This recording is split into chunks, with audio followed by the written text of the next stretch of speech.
Facebook and Instagram developed new app called Threads. It looks pretty similar to Instagram, but it has brought different vibes, with new exciting features. To download Threads, go to App Store, search for Threads, and download it, same way of other apps.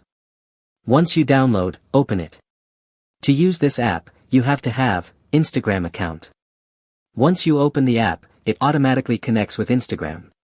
It will import automatically from Instagram. You can choose public or private profile. For me, I am choosing public. Here you can see, it has been powered by Instagram. It's asking for allow of notifications. For now, I just click on don't allow. Here you can view feed of everything. Even you can search people. You can like, comment, react, and even you can attach video or photos on comment. Thank you very much for watching.